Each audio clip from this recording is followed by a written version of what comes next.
जितने बैठे हैं इस कथा में और जितने लोग आस्था चैनल पर सुन रहे हैं, जितने लोग फेसबुक यूट्यूब पर कथा सुन रहे हैं, ये मेरा विश्वास करता है कि आप भी मंदिर जाते होगे या भगवान का भजन करते होगे या श्री शिवाय नमस्तुभ्यम बोलते होगे या एक लोटा जल चढ़ाते होगे, तो ये मेरा विश्वास करता है कि जितने शंकर के भगत हैं ये एक भी आडंबर नहीं करते या आडंबर से विहीन है, इनके आडंबर नहीं है।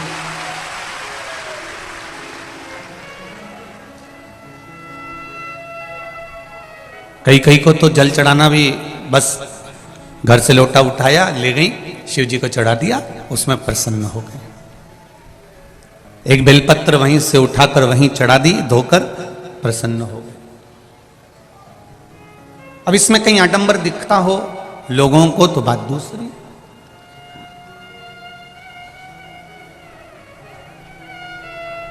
शिव भजन में आडंबर है ही नहीं। शंकर की आराधना में, मेरे भोलेनाथ जी की आराधना में कहीं आडंबर का क्रम है ही नहीं। मेरे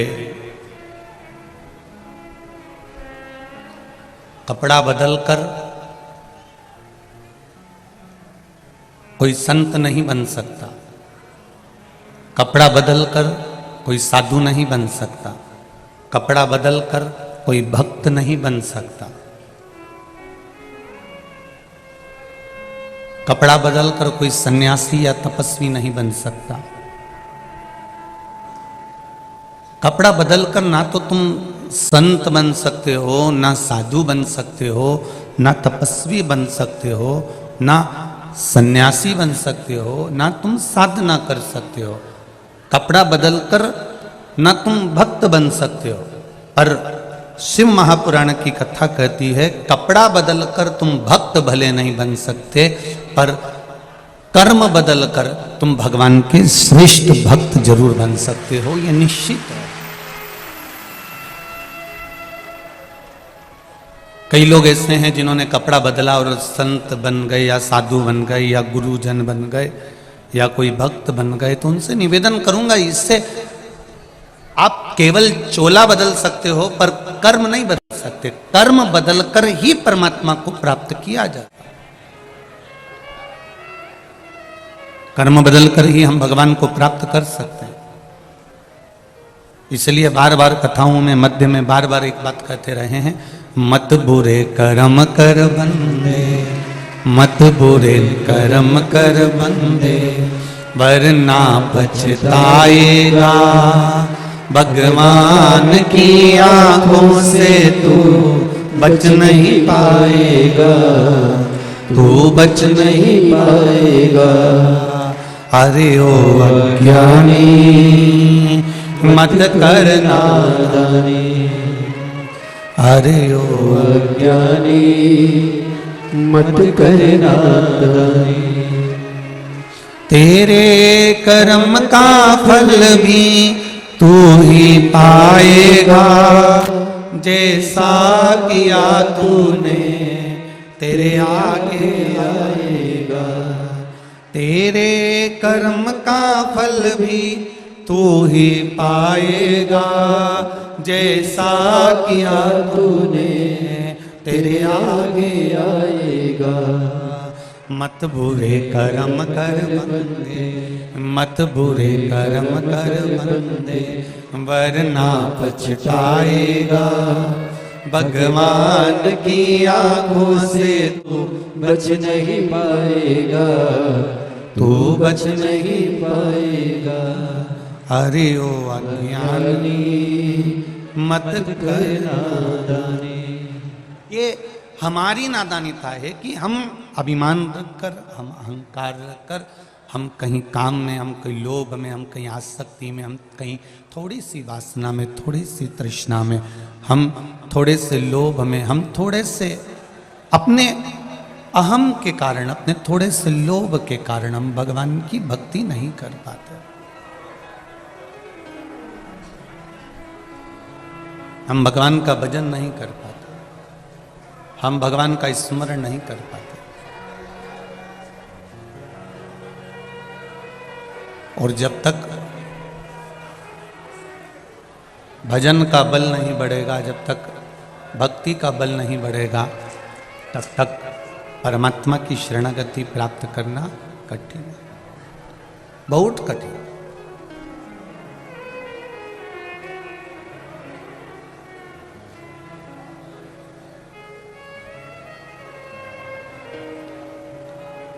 महाराज, कपड़ा बदलने से ज्यादा जरूरी है अपने कर्म को बदलना।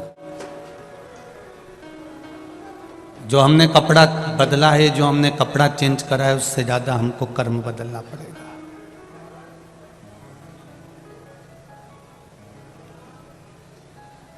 अपने कर्म को थोड़ा सा बदलने का प्रयास करिए। माना परिवार में रहना है तो थोड़ा ना थोड़ा तो आपको झूठ बोलना ही पड़ेगा। परिवार को चलाना है तो थोड़ा ना थोड़ा छल कपट बेईमानी प्रपंच करना ही पड़ेगा। हम यहां से बैठकर मना भी कर देंगे तो तुम कौन सा सुधरने वाले? कौन सा तुम झूठ बोलना छोड़ दोगे? कौन सा तुम कपट करना बंद कर दोगे? कौन सा तुम छल करना बंद कर दोगे? कौन सी तुम बेईमानी बंद कर दोगे? अभी वो एक बेटी श्रद्धा के साथ में दिल्ली में कुछ गलत हुआ, उसके 35 टुकड़े कर कर कोई व्यक्ति ने, जो जिसके साथ वो रहती थी, उसने फेंक दिया। अब उसके लिए बोलकर करोगे भी तो क्या करोगे? अब जरूरत उसके लिए बोलने की नहीं, अब जरूरत उसकी जरूरत है कि हमारे घर की बेटियां और बेटे ऐसे गलत काम ना उठा ले, उसको संभालने की जरूरत है।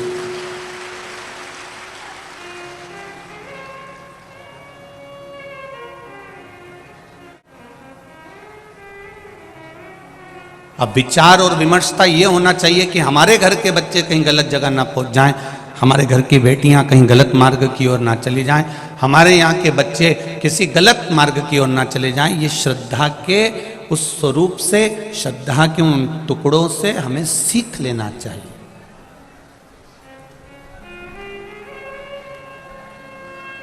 और ऐसा नहीं है कि माता पिता ध्यान नहीं देते, माता पिता बहुत ध्यान देते हैं, पर व्यक्ति जब कीचड़ में गिर गया तब ध्यान दिया तो क्या मतलब का? सामने खड्डा है और कीचड़ भरा हुआ है, उससे पहले माँ बाप को अपने बच्चों का हाथ पकड़कर रोक लेना चाहिए। ये मूल है, मूलता हुआ। आपसे भी केवल इतना ही निवेदन करना चाहेंगे, आपसे भी केवल यही कहना चाहेंगे और यही प्रार्थना करना चाहेंगे। संसार सागर भवसागर बहुत बड़ा है,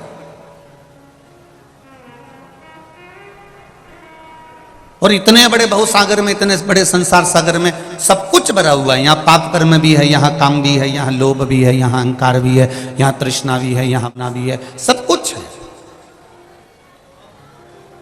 दुकान पर बैठो, खूब कमाओ, नौकरी करो, खूब कमाओ, व्यापार करो, धंधा करो, बिजनेस करो, खूब कमाओ, मना नहीं है। पर कमाने के साथ में एक काम जरूर करो, जब समय मिले तब भगवान शंकर को एक लोटा जल अवश्य समर्पित करो, जिससे हमारे पाप कर्म थोड़े थोड़े समाप्त होते चले। अपने भजन का भी बल बढ़ाइए।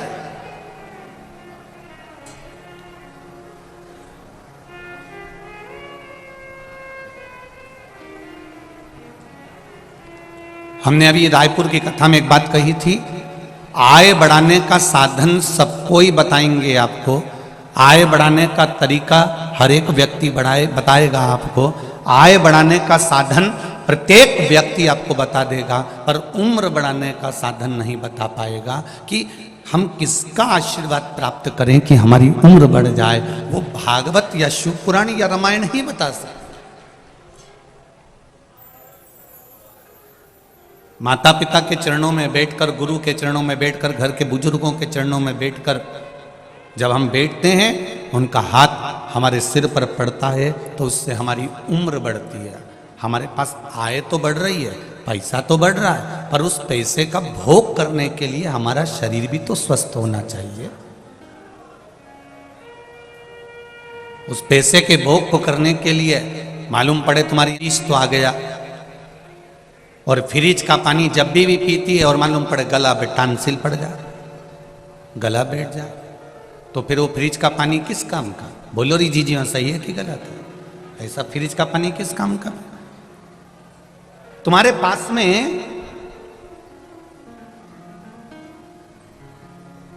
सुख तो बड़ा है, साधन तो बड़े हैं, तुम्हारे पास में सुख और साधन तो बहुत हो गए, पर उसको भोग करने के लिए ये शरीर वैसा नहीं बन पा रहा कि इससे हम सुख भोग सकें, हम इससे आनंद भोग सकें।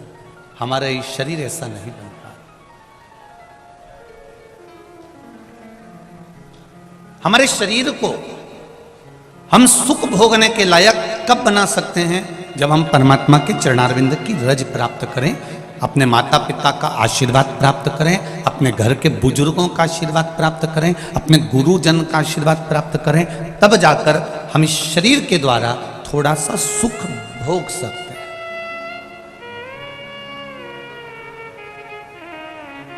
वरना साधन तो बहुत है, समान 100 वर्ष का है और पल की खबर नहीं।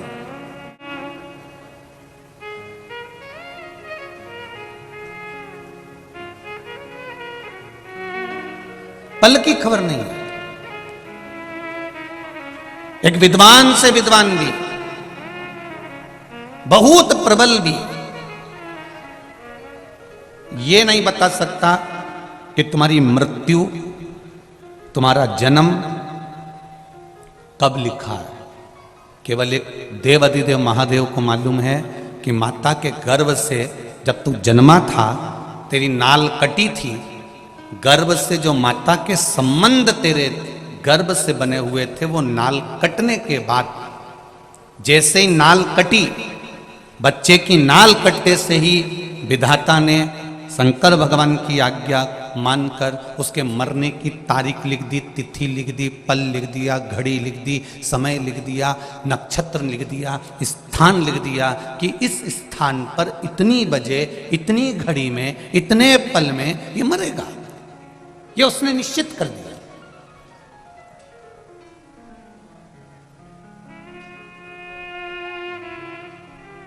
उसकी निश्चितता उसने कर दी कि ये इतनी बजे, इतनी घड़ी, इतने पल, इतने नक्षत्र में, इतने समय पर मरेगा। ये निश्चितता उसकी।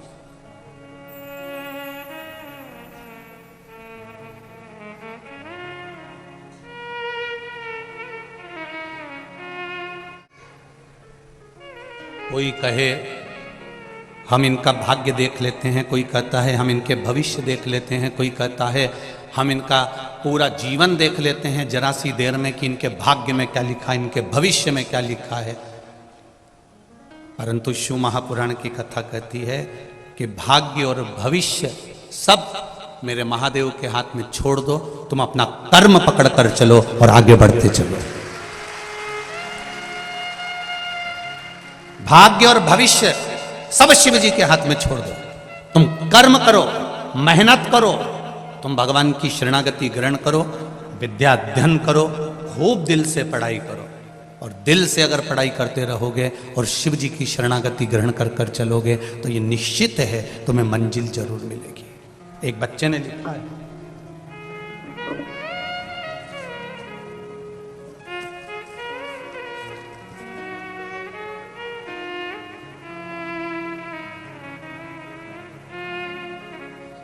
एक बच्चा लिख रहा है, मेरा नाम प्रीतम सक्सेना है, पुत्र प्रमोद सक्सेना। कहीं बैठे हो तो हाथ हिलाइएगा। प्रीतम जी आप ही हैं? श्री शिवाय नमस्तुभ्यम। दोनों हाथ ऐसे हिला दो। श्री शिवाय नमस्तुभ्यम। निवासी हूं कनकी कानपुर नगर में, BA MS का छात्र हूं। पिछले 2.5 वर्ष से आपसे जुड़ा हुआ हूं। पिछले 2 सेमेस्टर एग्जाम में मेरी आ रही थी। मैं निराश होकर ये सोचने लगा था कि मैं पढ़ाई बीच में ही छोड़ दूं। फिर मैंने टीवी पर आपका बताया हुआ बेलपत्री वाला उपाय, जिसको बेलपत्र में शहद लगाकर शिव जी को लगाने वाला उपाय किया। परीक्षा वाले दिन मैंने मेहनत भी खूब करी, और ऐसा नहीं गुरुदेव कि मैंने पूर्व में मेहनत नहीं करी, वो भी मैंने बहुत करी। जाते समय मैंने बेलपत्री शहद लगाकर शिव जी पर चिपकाकर जाना बताया था। मैंने आपके द्वारा बताए हुए अनुसार ही यह उपाय किया। उसका फल यह प्राप्त हुआ कि जिन विषय में एग्जाम पास नहीं हो पा रहा था, उसका रिजल्ट बाबा की कृपा से इसी सोमवार को 14 नवंबर को आया और मैं पास हो गया हूं। बाबा को धोख लगाने आया। मेरे सभी विषय जो इतने सालों से बेक हो रहे थे, सारे विषय गुरुदेव, एक बात और कहना चाहता हूं कि हम पढ़ने वाले बच्चे विश्वास नहीं कर पाते, पर आपकी शिव पुराण का एक उपाय भी हमारे जीवन को तार दिया, और 14 नवंबर को उस रिजल्ट ने बता दिया कि मैं सारे जितने बेक हो रहे थे, जितने भी सब्जेक्ट रुक रहे थे, सारे सब्जेक्ट एक बार में बाबा ने निकाल दिया। मैं बाबा को यहाँ धोख लगाने के लिए आया हूँ। श्री शिवाय नमस्तुभ्यम। बाबू खुश अब तो? बाबा की कृपा। हर हर महादेव। ये शिव है औघड़ी।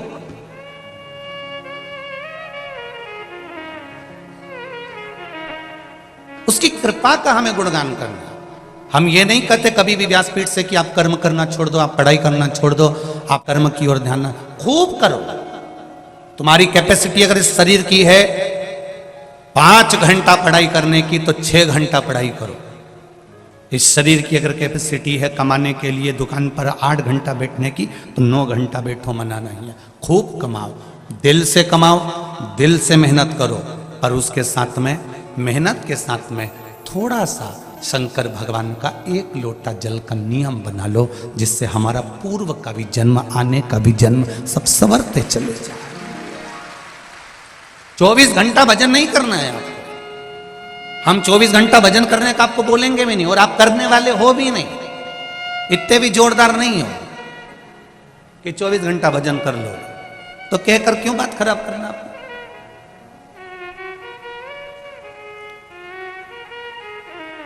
एक माता पिता अपने बच्चे से कहते हैं, बेटा बनो तो राम बनो, बनो तो श्रवण बनो, और बेटा रोज नाराज होता है अपने मम्मी पापा पे। क्या पिताजी रोज राम और श्रवण बनने को कहते हो, कभी कृष्ण बनने को तो कहते ही नहीं हो। पिताजी ने एक थप्पड़ दिया औलाद में, पुत्र में, तेरे को कृष्ण बनने को कह दूं और तू गलत काम करने में लग जाए। भगवान कृष्ण को जानकर, लोग जानते तो है नहीं कि भगवान कृष्ण ने चीर की लीला क्यों करी, भगवान ने माखन चोरी की लीला क्यों करी, भगवान ने ये सब लीला क्यों करी। बस उसका गलत मतलब दुनिया ने निकाला, पर अच्छा मतलब कहां निकाला। इतने में पुत्र ने कहा, मैं राम और श्रवण बनने को तैयार। जैसे दशरथ जी ने पूरी सत्ता राम जी को सौंप दी थी, लाओ मुझे तिजोरी की चाबी दो।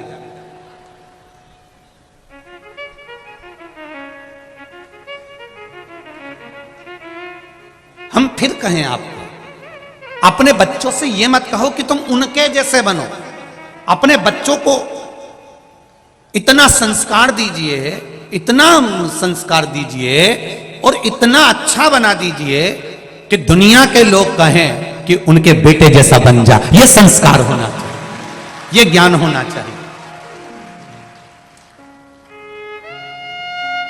और ये जितना भी देने वाला है ना, ये जितने मेरे भाई लोग बैठे हैं, जितने लोग ये मेरे भाई बंधु बैठे हुए हैं, जितने भी पुरुष वर्ग यहाँ बैठे हैं, जितने भी जी जाओन मेरे बैठे हैं, तो उनसे निवेदन करूँगा, जितने भी भेरू यहाँ बैठे हैं उनसे निवेदन, इनका काम, मेरी माताओं से निवेदन है, ये पुरुष का काम कमा कर लाना, तुम्हारे हाथ में देना। अच्छा कमाना, अच्छा खिलाना, अच्छा पहनाना, अच्छा खर्च करना, यह पति का काम होता है, पर बच्चों को अच्छा संस्कार देना यह माता का काम होता है।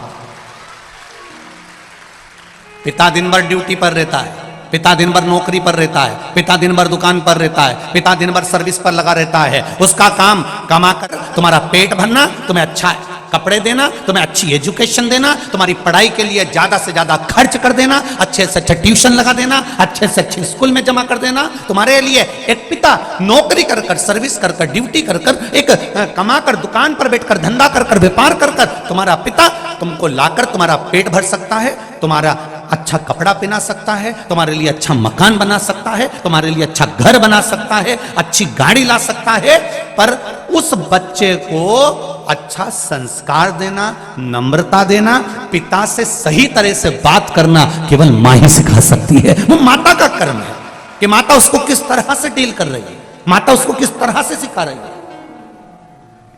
और दिन भर माता अगर मोबाइल पर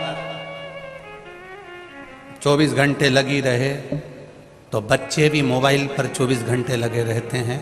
माता को मोबाइल चलाने का भी एक समय रख लेना चाहिए कि मैं रात को 1 घंटा 2 घंटा या सुबह चलाऊंगी, बच्चों पर ध्यान दूंगी। मेरे बच्चे कहाँ जा रहे हैं, क्या कर रहे हैं, बच्चों में क्या हो रहा है, उन बच्चों पर हमारा केंद्र होना चाहिए।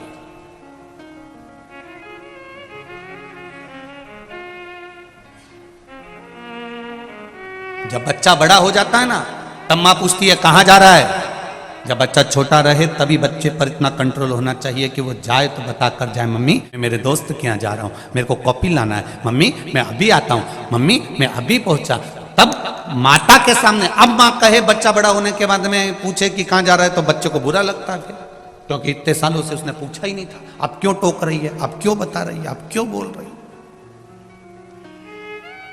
और मान लो तुमसे बच्चा नहीं संभला और इतने में पिता सामने आ गया और पिता ने फिर संभालना चालू करा, तब भी मां सामने आके खड़ी हो जाती। 9 महीना पेट में रखा है, हाथ मत लगाना मेरे छोरे को। 9 महीना पेट में रखा है, मेरे बेटे को हाथ मत लगाना। बार बार जरा जरा सी बात में मारा मत करा करो, बच्चों को जरा ध्यान रखा करो। तुम जरा जरा सी बात के लिए टोकने लगते हो, मारने लगते हो।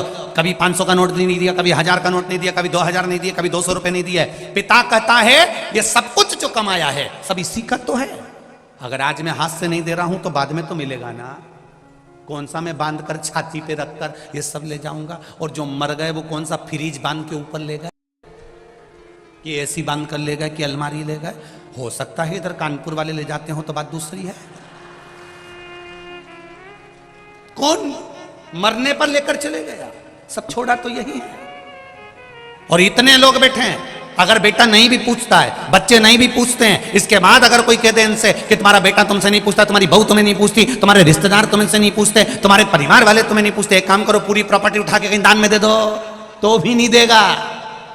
औलाद कितनी भी बुरी हो, बहू कितने भी ताने देती हो, नाते रिश्ते कितने भी बेकार क्यों ना हो, तो भी कोई अपनी प्रॉपर्टी, अपनी जमीन अपना किसी को नहीं देता। भले बहू गाली पर गाली दे तो भी सास मरते समय भी पूरा जेवर उसी को देकर जाती है, क्योंकि वो पाल पोस कर बड़ा करा है उसने। कैसे उसको बिना सामग्री के छोड़ दे। माँ और बाप जैसा तो दुनिया में कोई फरिश्ता होता ही नहीं है, जो देता ही देता है। माता और पिता जैसा कोई संसार में फरिश्ता नहीं हो सकता।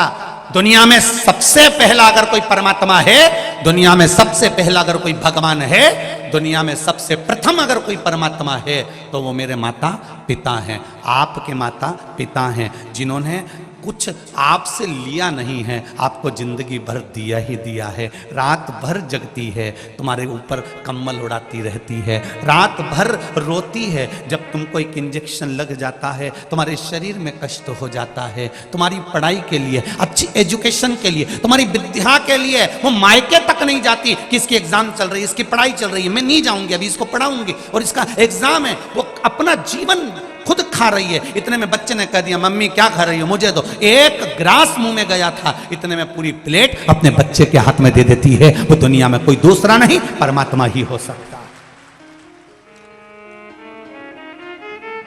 केवल एक परमात्मा।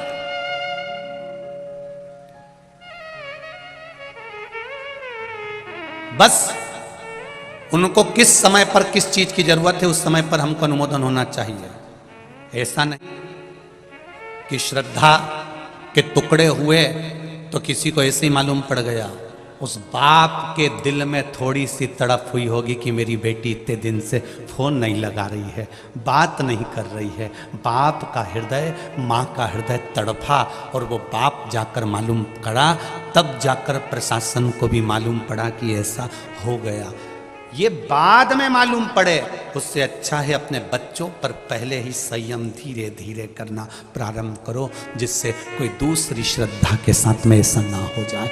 अपने को आगे बढ़ना, थोड़ा सा समय, थोड़ा सा समय। देव संस्कार अपने बच्चों को, इतना अच्छा संस्कार दो कि जो जिंदगी भर याद रखे।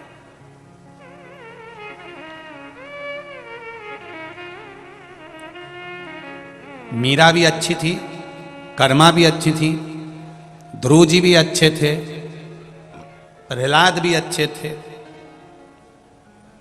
जितने भी थे सब अच्छे थे।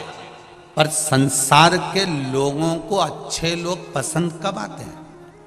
अच्छे लोग पसंद कब आते हैं? जब हम चले जाते हैं। अब लोग मीराबाई को पूज रहे, अब लोग अब प्रहलाद को, नामदेव जी को, नरसिंह मेहता को, तुकाराम जी को अब पूछ रहे हैं, जब वो चले गए।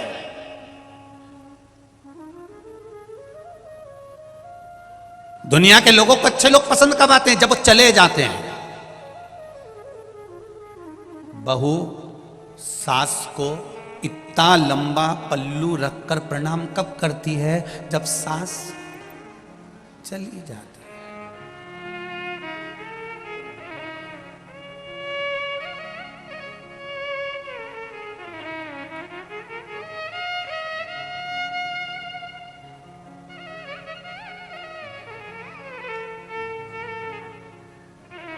हम जिस कानपुर के आप और हम निवासी रहे हैं, इस कानपुर की प्रथा रही हुई है पुरानी कि माताएं अगर घर से बाहर भी निकलती थी ना, तो एक तन पर अलग से एक सफेद कपड़ा या कोई लुगड़ा ओढ़ कर मुख तक ढाक कर तब निकलती थी। ये यहाँ की प्रथा रही हुई है। कितनी मर्यादा रही हुई है, जरा ध्यान दीजिए।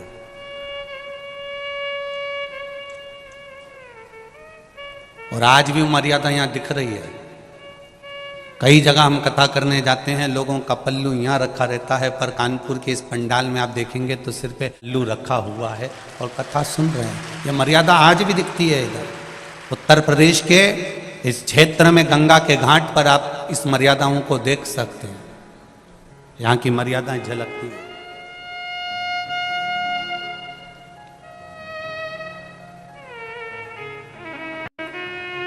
होना चाहिए थोड़ा सा। अपने जीवन का एक आनंद ही दूसरा है, सुख ही दूसरा है। करो। बहुता में हम बहुत नहीं कहते आप लोगों से कि आप बहुत कंट्रोल में रहें, हम तो इतना कहते हैं। वो कोई कह रहा था आज के गुरुजी कि आज कोई कह रहा था वहीं पर सुबह सुबह के टाइम पर, गुरुजी अभी तो शिव पुराण की लहर चल रही है। एक तरफा सियोर वाला महाराज की शिव पुराण की लहर चल रही है। हमने कहा भाई लोगों को गलत फहमी है, ये शिव पुराण की लहर नहीं है, ये शिव पुराण की मेहर है। ये लहर नहीं है। जो आज बच्चे बच्चे शंकर जी के मंदिर में जा रहे हैं, एक लोटा जल चढ़ा रहे हैं।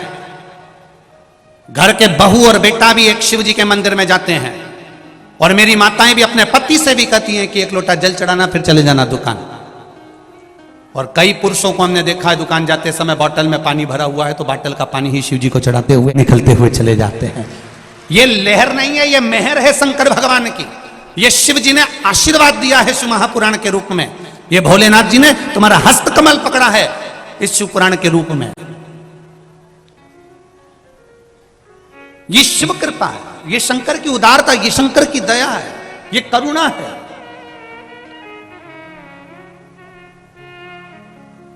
मेरे शिव को आडंबर प्रिय नहीं है, ये निश्चित है। शंकर भगवान को आडंबर से मतलब है ही नहीं। शिव जी, कई लोग बहुत सारा अगर तिलक लगा लें, बहुत लंबे बाल बना लें और बहुत आड़े तिड़े वस्त्र पहन ले और सोचें कि हम भगवान को रिझा लें, हम भगवान के सही भगत हैं, तो ये भगवान कहते हैं मैं कपड़े से कभी प्रसन्न नहीं हुआ। कपड़े तो मेरे को प्रसन्नता लेते ही नहीं। हम कौन से कपड़े पहने जिससे भगवान प्रसन्न हो जाएं? शिव पुराण कहती है कपड़ा बदलने की जरूरत नहीं, कलेजा बदलने की जरूरत है, भगवान प्रसन्न हो जाएंगे। आप दिल तो बदलो, मन तो बदल ही नहीं पा रहे हो, चित्त तो बदल ही नहीं पा रहे हो, आपकी एकाग्रता तो बदल नहीं पा रहे हो, आप भगवान की शरणागति तो ग्रहण नहीं कर पा रहे हो और कहते हो मैं परमात्मा को पाना चाहता हूं, मैं भगवान को अपना बनाना चाहता हूं। कई ऐसे लोग आते हैं जो हमसे भी कहते हैं भगवान तो तुम्हारा दिखता ही नहीं है, तुम इतनी बड़ी बड़ी कथा सुनाते हो, कभी भगवान आज तक हमको दिखा ही नहीं। भगवान को देखने की सोचना भी मती। भगवान को सुनो, भजन करो और श्रवण करो। देखना क्यों नहीं? कारण क्या होता है?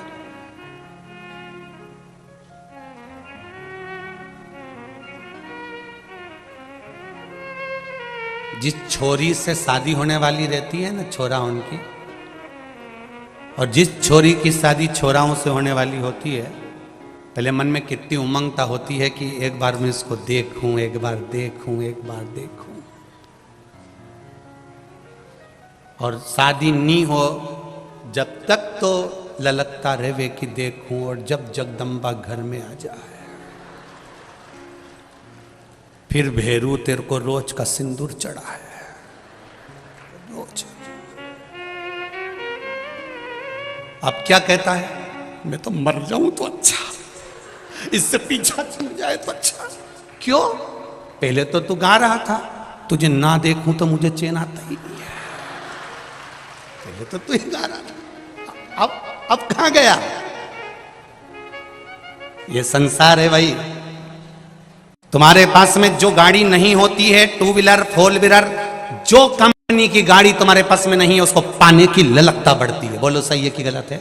जब वो गाड़ी दरवाजे पर आ जाती है तो 2, 4, 8 दिन, 15 दिन, महीने भर के बाद ललकता समाप्त। तुम्हारे पास में जो पर्दे नहीं होते, किसी क्या देखी आती हो तो ललकता बढ़ जाती, पर्दे आ गए, ललकता समाप्त। फ्रिज नहीं है तो फ्रिज की ललकता बढ़ रही है, फ्रिज लाना, फ्रिज लाना, फ्रिज लाना, फ्रिज घर में आ गया, ललकता समाप्त। लोग कहते हैं कि परमात्मा क्यों नहीं दिखता?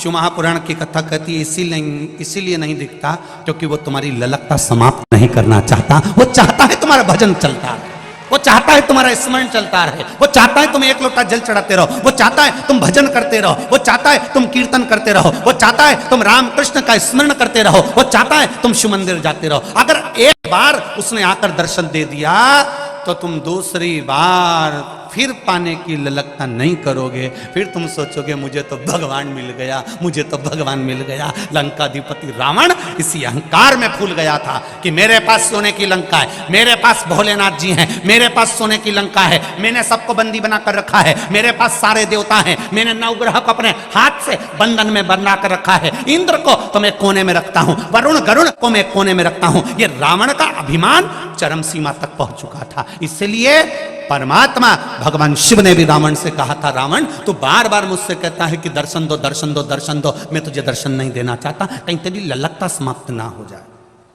मैं तुम्हें हाथ पर उठा लूंगा अगर दर्शन नहीं दोगे तो शिव को दर्शन देना पड़ा। जब दर्शन दे दिया तब रावण सबसे कहता रहा, मैंने शंकर को अपने हाथों पर उठा लिया, शिव जी ने आकर मुझे दर्शन दिया, शंकर मेरे सामने आ गए, ललकता समाप्त हो गई। रावण का अभिमान ऊपर हो गया, अहंकार बढ़ गया, अभिमान बढ़ा और रावण समाप्त हो गया। आप भी ध्यान रखना, कोई तुमसे कहे तुम्हारा भगवान तो दिखता ही नहीं है, जबरदस्ती सियोर वाला महाराज लगा रहता है, एक लोटा पानी चढ़ा, लोटा भर पानी चढ़ा, भगवान दिखे तो मतलब। आज के नवयुवक लड़के कहते हैं, नवयुवक बेटा बेटी कहते हैं, हम कॉलेज पढ़ने वाले, हम सीए करने वाले, हम इंजीनियर, हम डॉक्टर बनने वाले, हम आईएएस की पढ़ाई करने वाले, हम भगवान को नहीं मानते। कहाँ है भगवान? भगवान को सामने लाकर खड़ा करो तो उनको समझा देना भगवान भजने के लिए है, भगवान श्रवण करने के लिए है, पर भगवान देखने के लिए इसलिए नहीं है क्योंकि तुम्हारे भीतर की ललकता ना समाप्त हो। सोने के हार की ललकता जब तक रहती है जब तक वो बने नहीं, हाथ की पाटली की ललकता जब तक रहती है जब तक वो तुम्हारे हाथ में ना आ जाए। सुनार की दुकान पर अंगूठी देखोगे तो ललकता पड़ेगी, पर वो अंगूठी खरीद कर लिया है तो ललकता समाप्त, हार मिल गया तो ललकता समाप्त। जब तक घर नहीं मिलेगा, भगवान मेरा बड़ा मकान बना दो, मेरा बड़ा घर कर दो, जब तक घर नहीं बनेगा तब तक ललकता कि 4 मंजिल का बनाऊंगी, 4 मंजिल का बनाऊंगी। बन गया, उसके बाद कई मंजिलों के मकान के अंदर तो धूल धमास इतनी हो रही, जाले पड़ रहे, कोई साफ नहीं कर रहा क्योंकि ललकता समाप्त। पहले मन में सोचती थी एक बार अच्छा मकान बन जाए तो मेरे कपड़े ऊपर सूख जाएंगे, चने की दाल ऊपर सूख जाएगी, तुअर की दाल ऊपर सूख जाएगी, अरहर की दाल ऊपर सुखा दूंगी। अब भगवान ने 4 मंजिल का मकान दे दिया। एक बार 5 किलो दाल लेके ऊपर गई थी,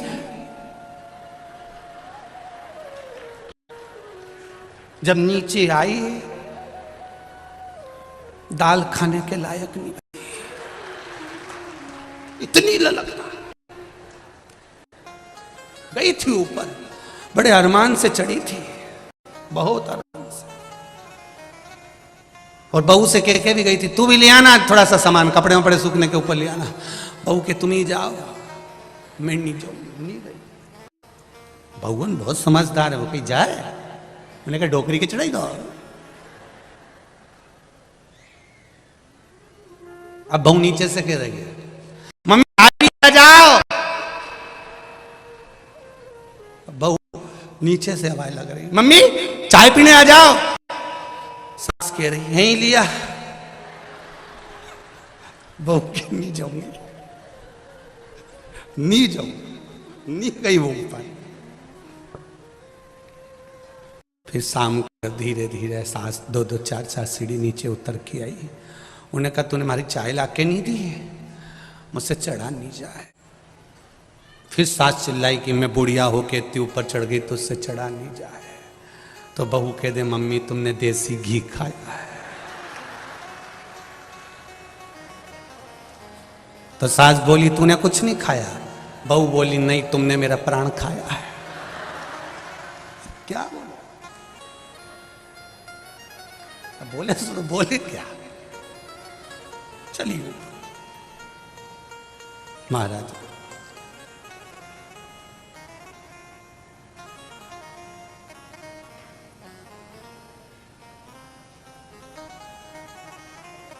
रखो अपने जीवन में एक भगवान दिखेगा नहीं, और अपन को उसको देखने की लालसा भी नहीं होनी चाहिए। हम भगवान को ना देखें, पर भगवान हमको देखे। कोई व्यक्ति जा रहा है, कोई व्यक्ति निकल कर जा रहा है, आप उसको आवाज लगा दो, ए रानो, तुमने आवाज लगाया, उसने एक बार नहीं सुना, तुमने फिर आवाज लगाई, उसने नहीं सुना, तुमने फिर आवाज लगाई, उसने नहीं सुना, तुमने और दम की आवाज लगाई तो उसने पलट कर देखा कि मुझे बुलाया किसने। इस तरह भगवान एक बार अगर तुम्हारी बात नहीं सुने, परमात्मा एक पशुपति व्रत में अगर तुम्हारा काम ना बने, तुम फिर आवाज लगाओ, तुम फिर आवाज लगाओ, तुम फिर श्री शिवाय नमस्तुभ्यम बोलो, एक बार तो पलट कर देखेगा जरूर, ये निश्चित है। ऐसा नहीं है कि वो नहीं देखेगा, वो देखेगा और पलट कर जब देखेगा। बस तुम्हारा काम क्या है? उसको पुकारना। तुम्हारा कर्म क्या है? तुम उसको पुकारो। दुकान पर भी जाओ तो उसको स्मरण, एक बार स्मरण कर कर जाइए।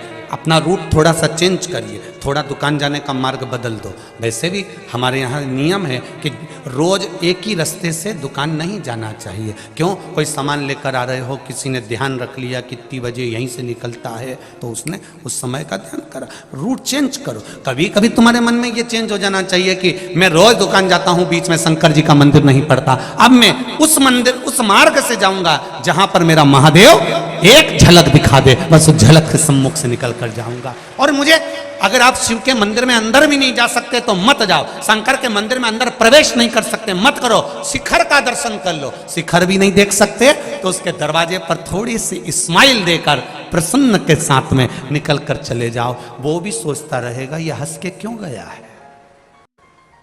कई लोग कहते हैं इससे मुस्कुराने से कुछ होता है क्या? हमने कहा प्रैक्टिकल करके देखो, किसी के सामने से निकलना और थोड़ा सा स्माइल दे देना, आधा बापड़ा चिंता में पड़ा रहेगा ये क्यों हंसी थी, क्यों हंस के गया ये। और रोज यही काम करना, उसके दुकान के सामने से निकलो, वो रात भर डिप्रेशन में आ जाएगा, नींद की गोली खाना पड़ेगी। आखिर ये हंसता क्यों?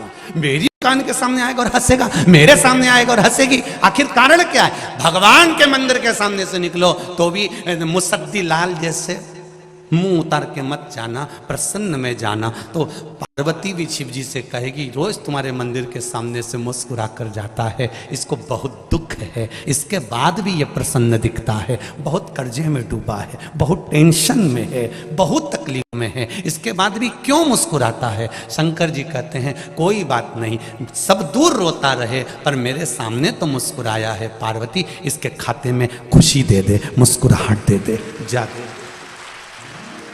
इसको प्रसन्नता दे दे पार्वती, इसको स्माइल दे दे पार्वती, ये प्रसन्न रहे जीवन पर्यंत, इसको वो खुशी दे दे।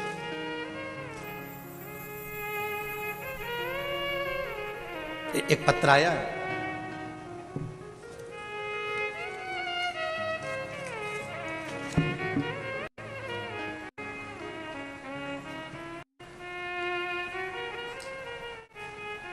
बहुत रंगीन पत्र बनाया रे। मैं विनोद सिंह सिसोदिया, कहीं बैठे हो तो हाथ हिलाइएगा। विनोद सिंह सिसोदिया, अच्छा कहाँ है? दोनों हाथ हिलाइए विनोद जी।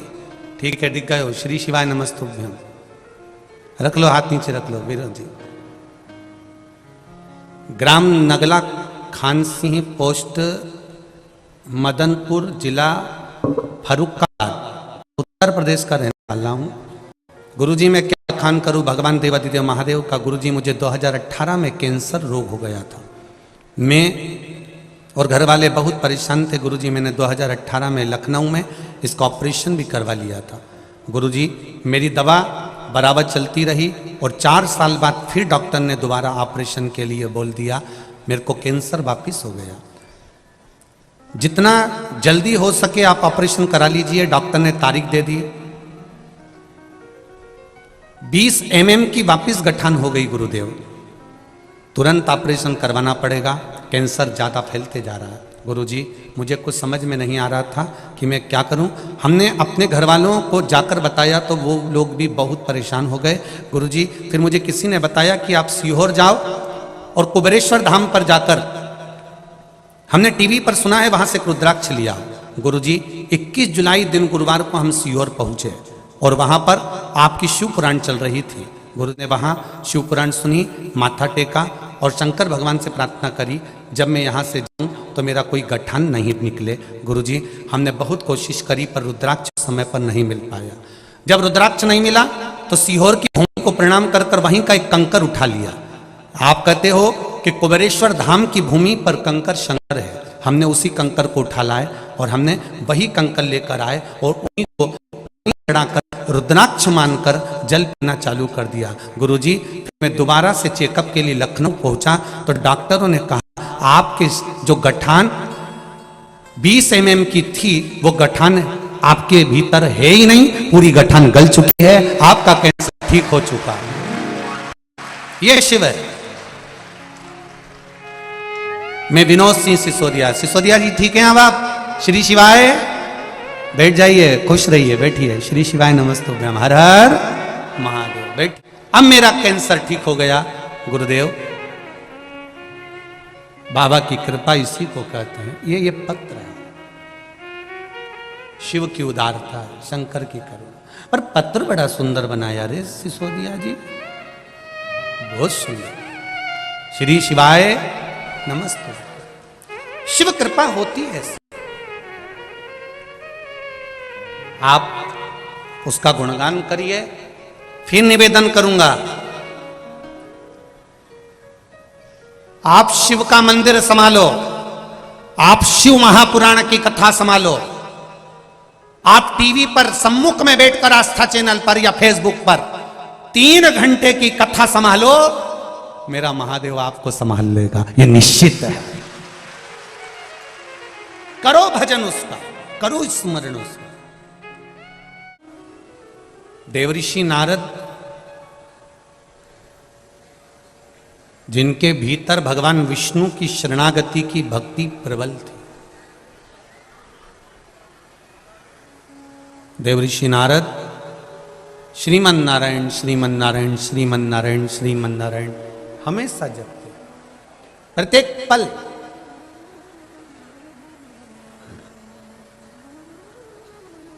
एक बात अपने जीवन में जरूर उतारना, जैसे हो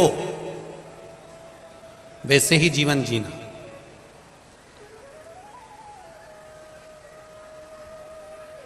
किसी की चमक देखकर अपनी चमक बदलने की कोशिश मत करना। अपने को देखकर दुनिया बदल जाए तो समझ लो कि जीवन की सार्थक। वो इतना चमक है, इतना धन है, इतनी दौलत है, इतनी संपदा है, उनका ऐसा घर है, ऐसा बंगला है, ठीक है, वो उनकी जगह ठीक है। ये तो जो ललाट में बाबा ने दिया है वो हमको मिल रहा है। जो दिया मेरे भोलेनाथ ने वो कम नहीं दिया। बहुत सारा पैसा दे दे मेरे भोलेनाथ और साथ में रोग दे दे, बीमारी दे दे तो कैसा रहेगा? बोलो तो जम के। पैसा किसी काम का है नहीं। फिर तो 2 रोटी दे, अच्छे से दे और अपन पेट भर कर वो 2 रोटी आराम से खाएं और वो खाया हुआ भी हमारा पच जाए और अपनी जिंदगी खुश होकर जी लें। इससे बढ़कर कोई सुकून नहीं जीवन का, उससे बढ़कर कोई सुकून नहीं है, उससे बढ़कर कोई आनंद नहीं। शिव पुराण कह रही है देवऋषि नारद के भीतर थोड़ा सा भक्ति है। देवऋषि नारद के भीतर ऐसा नहीं कि भक्ति नहीं है, शंकर जी की परम भक्त हैं, भगवान विष्णु के परम भक्त हैं देवऋषि नारद। दिन भर 24 घंटे नारायण नारायण नारायण नारायण नारायण नारायण करते रहे। ऐसा नहीं है कि भक्ति नहीं है।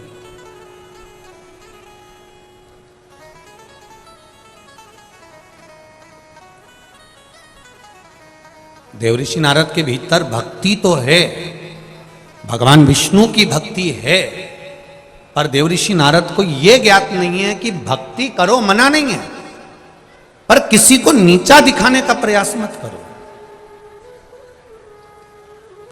भजन करने की मना नहीं है, पर किसी को नीचा दिखाकर अगर आप भजन कर रहे हो तो उसका कोई महत्व नहीं।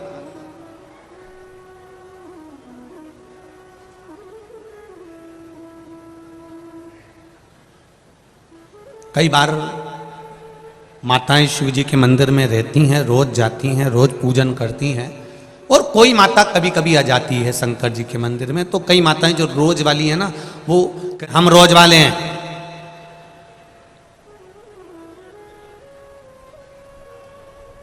पहले हम पूजन करेंगे। ठीक है, जो कभी कभी आ रहा है, रोज वाले को निवेदन है कि ये तो केवल थोड़ा सा समय निकालकर, वो भी ना जाने किसने किया होगा, तब जाकर ये मंदिर पहुंचा होगा। तो तू पहले जल चढ़ा ले, इसके बाद अपन चढ़ा लेंगे, जा, कोई बात नहीं। पर कई लोगों की आदत रहती है, जब तक वो 2-4 को पूछते नहीं है, धक्का मक्का नहीं दें, तब तक वो प्रवेश करते ही नहीं है। 2-4-8 को जब तक वो हिला डुला नहीं देना, तब तक प्रवेश करना बड़ा कठिन है, बहुत कठिन। महाराज देवऋषि नारद के भीतर भगवान नारायण की भक्ति तो थी, पर देवऋषि नारद ने एक बार मन में सोचा कि बताओ, भगवान शंकर तप में लीन थे और कामदेव ने उनकी समाधि तोड़ दी। बड़ा आश्चर्य की बात है, इतने बड़े देवता। बार बार लोग कहते हैं कि ब्रह्मा जी के पिता हैं भगवान विष्णु और भगवान विष्णु के पिता हैं भगवान शंकर। जब हमारा शास्त्र कह रहा है कि शिवजी ने सब कुछ दिया, शंकर ने वैकुंठ, शंकर ने लक्ष्मी, शिवजी ने ब्रह्मा जी को ब्रह्माणी दी है, शिवजी ने उनको कमल पुष्प पर रहने का आनंद दिया, शिवजी ने ब्रह्मा जी को बताया कि सृष्टि की रचना कैसे करना है, शंकर भगवान ने अपना अर्धनारीश्वर स्वरूप धारण कर कर ब्रह्मा जी को समझाया, ज्ञान दिया, इंद्र को इंद्र का सिंहासन दिया, गरुण वरुण सबको भगवान शिव ने दिया, भगवान शंकर ने दिया। फिर एक बात समझ में नहीं आती कि शिवजी कामदेव को नहीं जीत पाए। फिर समझ लेना मेरी जीजियां जितनी बैठी हैं इस कल्याणपुर कानपुर में जो कथा चल रही है, और जितने लोग आस्था चैनल पर सुन रहे हैं, जितने फेसबुक पर सुन रहे हैं, और जितने यहां सुन रहे हैं, और जितने बाउंड्री के बाहर सुन रहे हैं, आप लोग भी जरा ध्यान से सुनना। राम जी महाराज का विवाह मुहूर्त देखकर हुआ था। बोलो हुआ था कि नहीं हुआ था? राज तिलक भी मुहूर्त देखकर हुआ।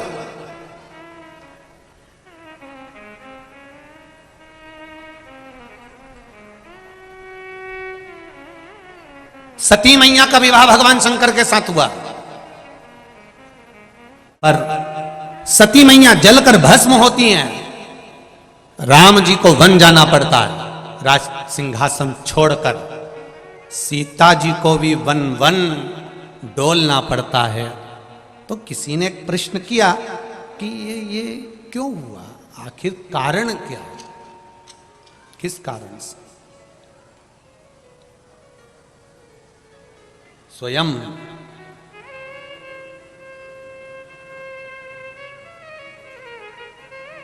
भरत जी ने भी पूछ लिया था पूज्य गुरुदेव विश्वामित्र जी से, गुरुदेव वशिष्ठ बाबा से, अपने गुरुजनों से, और यही नहीं जनकपुरी में भी जनक जी महाराज ने भी अपने गुरु जी से पूछ लिया था कि यह बताओ कि मेरी बेटी के भाग्य में सब क्यों है, कारण क्या? कहा सुनहु भरत भावी प्रबल। ये जो भाग्य में जो लिखा है, चाहे तुम देवता बनकर भी जन्म लोगे तो तुमको भोगना तो पड़ेगा।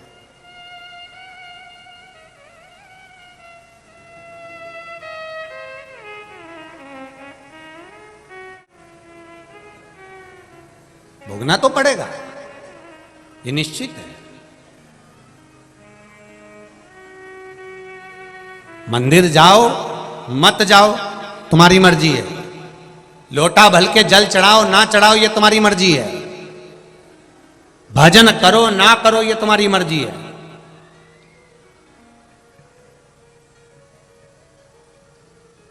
कर्म का भोग तो भोगना पड़ता है।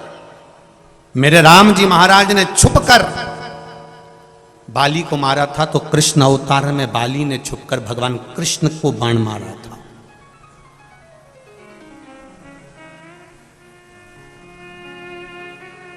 सती मैया ने पूर्व में उमा बनकर जो भाव व्यक्त किया था, उसके कारण सती बनकर जलकर भस्म होना पड़ा।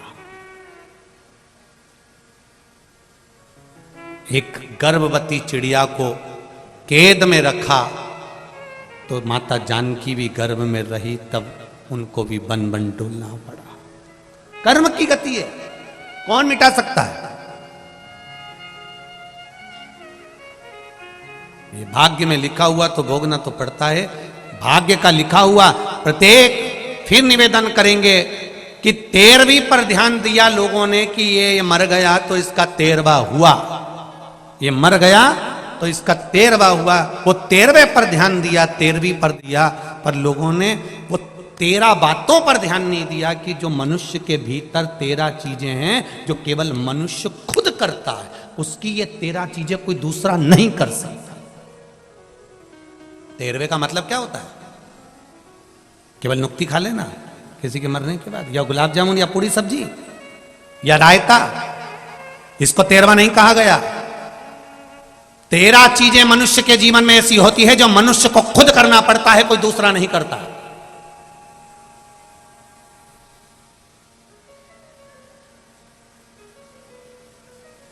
इसलिए मरने के बाद 13वें का महत्व आता है, इसलिए मरने के बाद 12वें का महत्व आता है।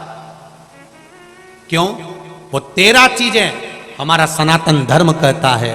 पहला भोजन मनुष्य को खुद करना पड़ता है, दूसरा खा के बैठ जाएगा और तू उसका हाथ पकड़ ले तो तेरे शरीर में नहीं आएगा। बोलो री जी जियो, सही है? अगर ऐसा होता तो आज शादी में सबसे ज्यादा बचत होती।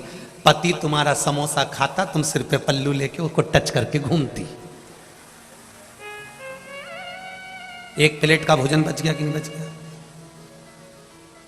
सवेरे पत्नी चाय पीती, पति उसको टच कर लेता, पी ले तू पी ले, मैं तुझे टच करा। बचता कि नहीं बचता? सनातन धर्म में 13वें के महत्व को समझो कि किसी के मरने के बाद 13वां क्यों होता है, किसी के मरने के 12वां क्यों होता है। उस 13वां के 13 चीजें हमारे सनातन धर्म ने दी है कि ये 13 मनुष्य खुद करे तो फायदा है, दूसरा नहीं कर सकता। पहले नंबर पर भोजन स्वयं को करना पड़ता है, दूसरे नंबर पर प्यास, पानी खुद को पीना पड़ता है। पड़ोसी पानी पिएगा तो तुमको तृप्ति नहीं मिलेगी। तीसरे नंबर पर है खांसी। अब तुम्हें खांसी आ रही है, तुम पड़ोसन से कहे तू खांस ले, खांस, पड़ोसन खांस लेगी तो तेरी खांसी ठीक हो जाएगी? नहीं, खांसना भी खुद को पड़ता है। छींकना, जैसे ही छींक आए इतने में तुम्हारे पति के छींका, छींक देगा। छींकना भी स्वयं पड़ता है। नींद, तुम्हारे बत्तल का कोई दूसरा सो भी जाएगा ना तो तुम्हें लाभ नहीं मिलेगा। नींद भी स्वयं को ही लेना पड़ेगा, स्वयं को नींद लेना स्वयं। 5वें नंबर पर, 6ठे नंबर पर आती है फिर उबासी। जो आप मुंह खोलकर उबासी लेते हो, ये भी कोई दूसरा नहीं ले सकता, ये अपने को खुद की लेना पड़ेगी। फिर आया दुख। तुम्हारा लिखा है बहू डॉक्टर के पास ले जाएगी, दवाई दे देगी, दलिया बना देगी, थूली बना देगी, 1 गिलास दूध दे देगी, पर दुख तो तुमको झेलना पड़ेगा। हाथ में तकलीफ हुई तो बहू से कह दो तू झेल ले, वो दलिया खा लेगी, दूध भी पी जाएगी 1 गिलास भर के, पर तकलीफ तो खुद को झेलना, कोई दूसरा नहीं झेले। सुख ये भी हम स्वयं झेल सकते हैं, कोई दूसरा नहीं। रोना हमारे बत्तल का दूसरा नहीं रोएगा, तुम्हें देखकर भले रो लेगा, पर रोना भी हमारा खुद का है, हंसना भी हमारा खुद का। 11वें नंबर पर है नित्य क्रिया, प्रातः के समय की, वह भी हमारी खुद की, कोई दूसरा नहीं कर सकता। फिर है पीड़ा सहन करना। अपनी पीड़ा को अपन स्वयं सह सकते हैं, कोई दूसरा नहीं सह सकता। आप कह दो, आप किसी को बोल सकते हो मुझे ये पीड़ा हो रही है, आप किसी को कह सकते हो मुझे ये दुख है, मुझे ये तकलीफ है, मुझे ये कष्ट है, पर पीड़ा सहना आपको ही पड़ेगी, कोई दूसरा नहीं सह सकता।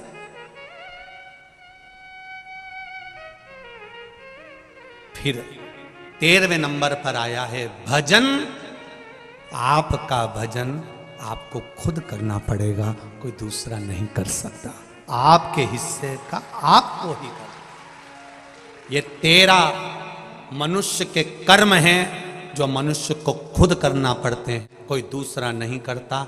जब मनुष्य ये 13 में से 12 जैसे आपने अपने लिए करा है, उसी तरह 13वें नंबर का भजन भी आपको खुद को अपने लिए करना पड़ेगा। कोई कह दे कि साहब वो दादाजी मर गए और उनके निमित्त से हमने पंडित जी को भोजन कराया, पंडित जी भोजन कर लेंगे, मना नहीं है, पंडित जी को भोजन करने में मना नहीं, ब्राह्मण भोजन कर लेगा, मना नहीं है, पर निवेदन है, भोजन करने की मना नहीं है, उसके निमित्त के भोजन करने की मना नहीं, पर जीते जी अपने द्वारा किया हुआ कर्म का भोग अपने को भोगना है, स्वयं के लिए।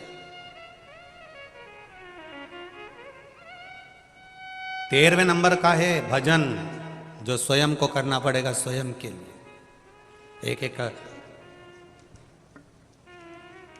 बहन जी ने लिखा है,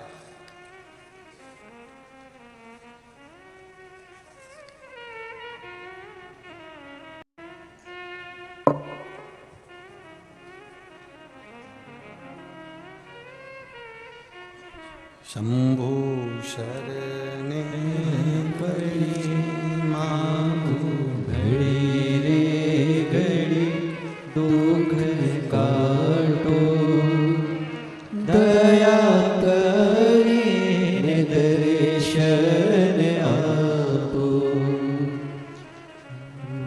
शरण पड़ी मांगू घड़ी रे घड़ी दुख काटो, दया करीने दर्शन आपो। पत्र में है, मेरा नाम निहारिका अग्निहोत्री है और मैं लखनऊ की रहने वाली हूँ। निहारिका जी आप ही, दोनों हाथ हिला दो एक बार, श्री शिवाय नमस्तुभ्यम, दोनों हाथ ऊपर करके हिला दो एक बार, हर हर, ऐसे हिलाओ, ऐसे हर हर महादेव। मेरा नाम निहारिका अग्निहोत्री है और मैं लखनऊ की रहने वाली हूँ। गुरुजी, मेरी माँ कैंसर जैसी बीमारी से पिछले 10 सालों से पीड़ित है, जिसकी वजह से उनको कान की हड्डी गलने लगी है जिसका कोई डॉक्टर से इलाज करवाया, सबने ऑपरेशन की सलाह दे दी। ऑपरेशन की बात सुनकर हम सब चिंतित हो गए। माता की उम्र 60 वर्ष है और उनका स्वास्थ्य ठीक नहीं रहता। फिर आपके द्वारा बताया गया बेलपत्र वाला उपाय, शिवजी पे जल चढ़ाया हुआ जल मेरी माँ ने पीना प्रारंभ किया, जिसका परिणाम ये हुआ कि हम दूसरी बार जब डॉक्टर को दिखाने के लिए हॉस्पिटल पहुंचे तो डॉक्टर ने कह दिया अब इनको ऑपरेशन की जरूरत नहीं है, इनके कैंसर में आराम लगना प्रारंभ हो गया। शिव कृपा। एक बात और कहना चाहती हूं गुरुजी, ऐसा ही कुछ मेरे साथ हुआ। पिछले 8 साल से नौकरी के लिए बहुत प्रयास कर रही थी परंतु सफलता प्राप्त नहीं रही। गुरुजी, मेरी भगवान के प्रति इतनी आस्था भी नहीं थी। मेरी माँ आपकी कथा सुनती थी, मैं कभी आपकी कथा पर स्मरण नहीं करती थी और ना मैं कहीं मंदिर जाती थी। उन्होंने कथा सुनने के लिए कहा और मैंने एक बार एकांत में बैठी थी तो मैंने सोचा जरा सीहोर वाला महाराज को सुनूं तो सही। आपके द्वारा कही हुई कथा को मैंने सुनना प्रारंभ करा। मुझ पर थोड़ा सा प्रभाव पड़ा और मैं अंदर ही अंदर भोले बाबा से प्रार्थना करने लगी। मंदिर जाने में थोड़ी शर्म सी आती थी, नहीं जाती थी, पर शिव जी को दिल से मानने लगी। कथा सुनकर आस्था जगी और मैंने प्रतिदिन भोले बाबा पर फिर मन करा। पहली बार लोटा उठाया, पानी लेकर शिव जी के मंदिर गई और बाबा से प्रार्थना कर कर आई। सीहोर वाला महाराज कहता है जो मांगो वो मिलता है, 3 महीने में आप देते हो, ऐसा मैंने सुना है। बाबा को कहकर 1 लोटा पानी चढ़ाया। मेरी नौकरी के लिए मैं बहुत सालों से अप्लाई कर रही हूं पर मेरी नौकरी नहीं लगी है। बाबा आप कुछ कृपा करो, मेरी गवर्नमेंट जॉब लगे, ऐसी कृपा कर दीजिए। 3 महीने हुए गुरुजी, तीसरे महीने का आखिरी लोटा जल में शिव जी को चढ़ा रही थी और बाबा ने मुझे पुलिस विभाग में नौकरी प्रदान कर दी। मैं बाबा को धोख लगाने के लिए आई। ये शिव है। बैठिए बहन। श्री शिवाय नमस्तुभ्यम। शंकर की उदारता, शिव की करुणा यही कहती है। आप हृदय से, चित्त से, मन से उसको रिझाओ, उससे कहो। आपकी भक्ति, आपका विश्वास। एक मां, किसी ने पत्र लिखा है 16 साल के बाद संतान हुई है। कहां बैठी है वो? पत्र ढूंढना पड़ेगा मेरे को, आप हाथ हिला दो।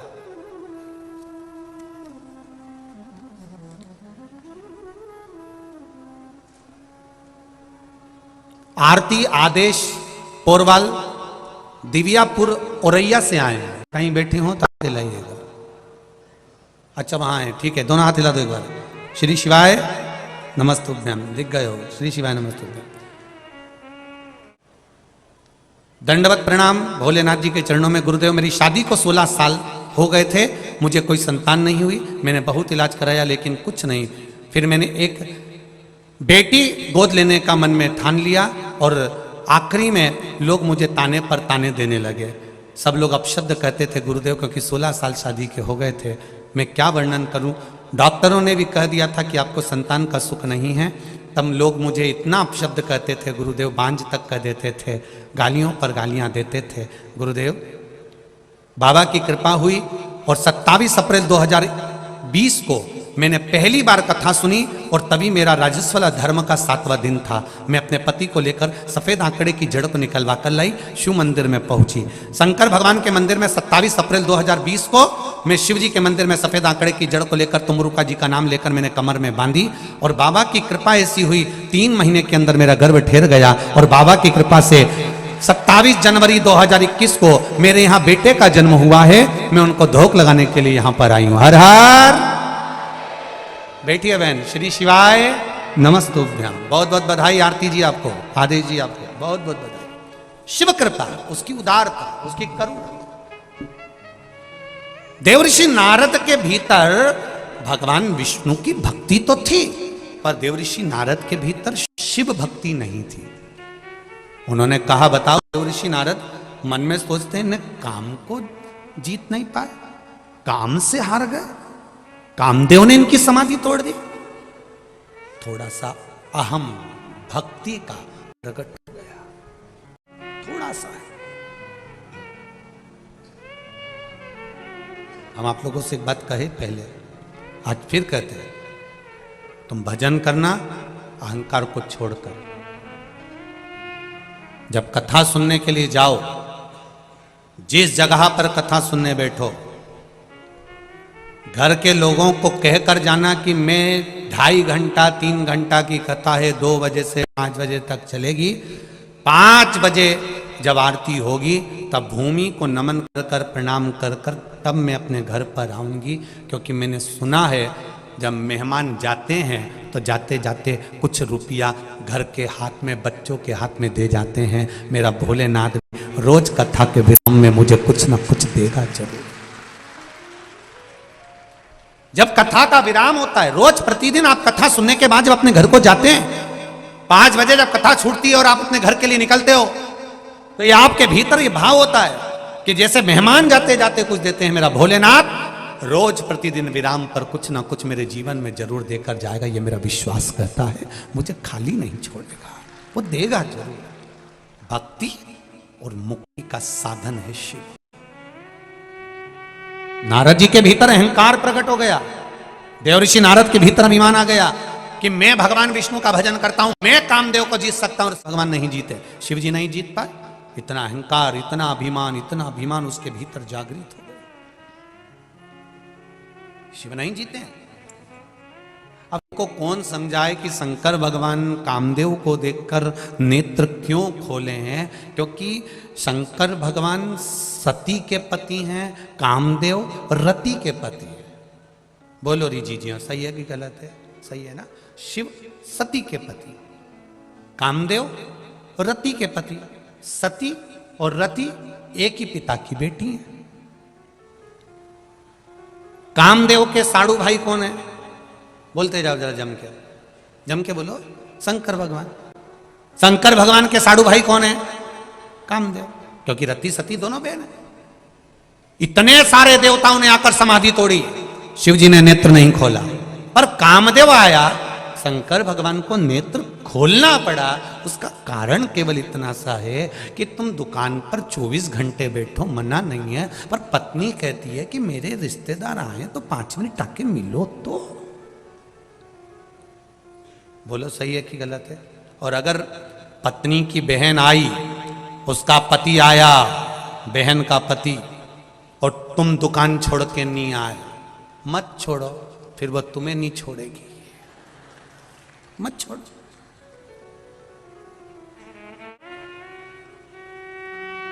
कामदेव कौन है? सती मैया की बहन के पति। अभी तक जो आए थे वो शंकर जी के रिश्तेदार नहीं थे, पर अब जो आया है कामदेव, वो शिव का साड़ू भाई आया, भगवान शंकर के रिश्तेदार है। और अब रिश्तेदार आए तो कुछ ना कुछ 2 मिनट तो बात तो करना पड़ेगा ना, कि कोई आया है तो नारद जी को कौन समझाए? क्योंकि नारद तेरी शादी नहीं हुई, अगर तेरी शादी हो जाती तब समझ में आता कि रिश्तेदारी कैसे निभाई जाती है। हमसे पूछो कि रिश्तेदारी कैसे निभाई जाए। शंकर भगवान ने नेत्र इसलिए खोले क्योंकि सामने कामदेव खड़ा था, अपना रिश्तेदार खड़ा है, तो कम से कम हेलो हाय तो करना ही पड़ेगा, थोड़ा राम राम श्याम श्याम तो करना पड़ेगा।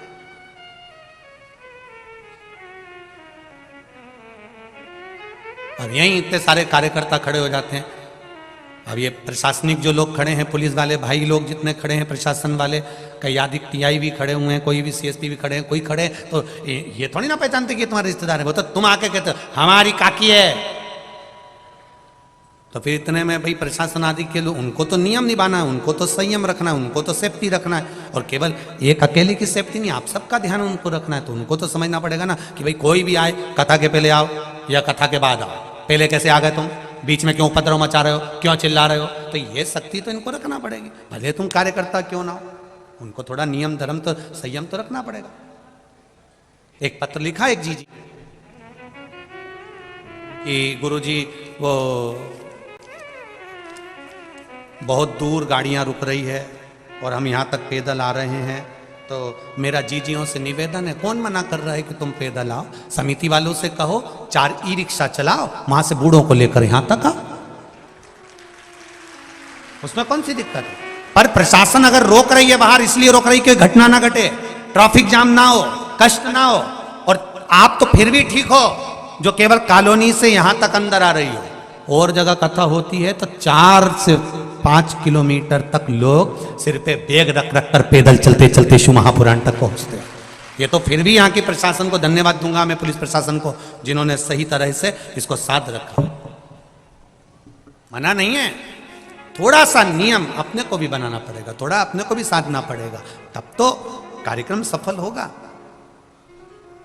मम्मी क्यों डांटती है बच्चों को? नीचे बैठ। बच्चों को क्यों डांटती है? जो बच्चा बिगड़े ना, काम ना बिगाड़े, तो कुछ गलती ना हो। उसी तरह अपने को, चाहे समिति हो चाहे प्रशासन हो, सबको साथ लेकर इस कार्य को पूर्ण करना आनंद के साथ। और बहुत मैं समिति को भी कहूंगा और प्रशासन को भी कहूंगा, बहुत अच्छे श्रोता बहन भाई कथा सुनने आ रहे, एकदम साइलेंट रहकर कथा सुनते हैं, धन्य है।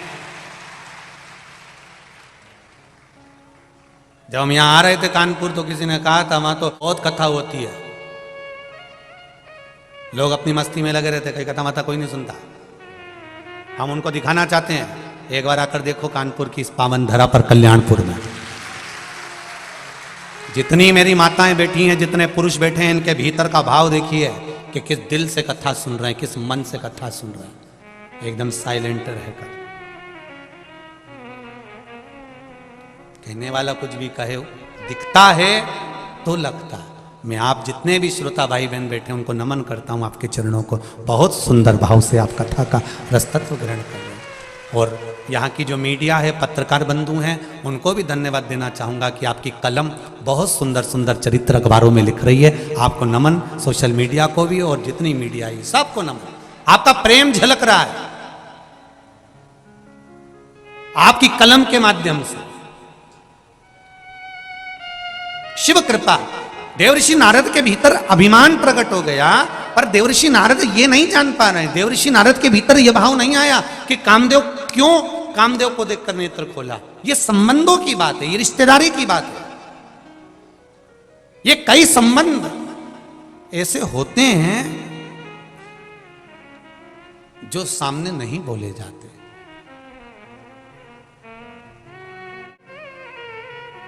सगे भाई से भी लड़ाई हो जाती है ना, सगे भाई से भी अगर विवाद हो जाता है तो भी जब उसके घर में कोई कार्यक्रम होता है तो भाई के यहाँ पर भी दिल में उमंग तो उत्पन्न होती है कि मेरे भाई के यहाँ लड़की की शादी है, अच्छा काम है, उसका बेटी का ब्याह हो रहा है। भले नहीं जा रहा, भले नहीं पहुंच रहा, पर दिल में उमंगता तो है, उत्साह तो है, प्रेम तो है। अब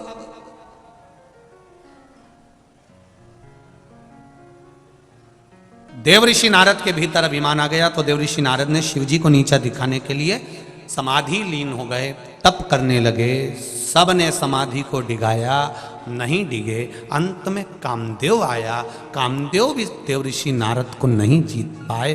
तब देवऋषि नारद ने कामदेव को जीत लिया, और जीत लिया तब सबसे पहले देवऋषि नारद शंकर भगवान के पास में गए, क्योंकि ये काम को नहीं जीत पाए थे।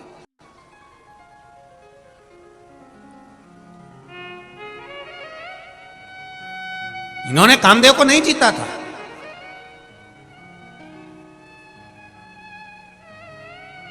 आप उन्नति की सीढ़ी पर आगे बढ़ रहे हो, आप उन्नति की सीढ़ी पर अग्रण्य बढ़ रहे हो, मना नहीं, खूब बढ़ो, पर किसी को नीचा दिखाकर नहीं, किसी को अपशब्द बोलकर नहीं, किसी को ताने देकर नहीं।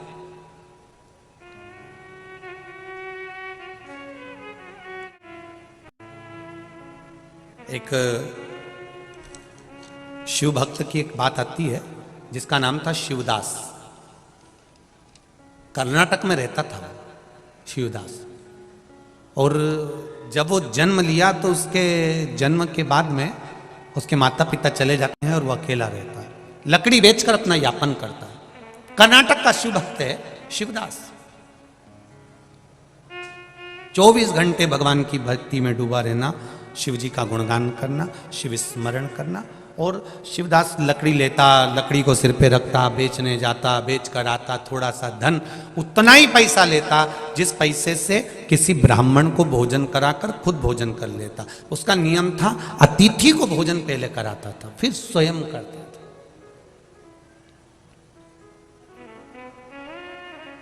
ये हमारे यहाँ की रीति रही है पहले से।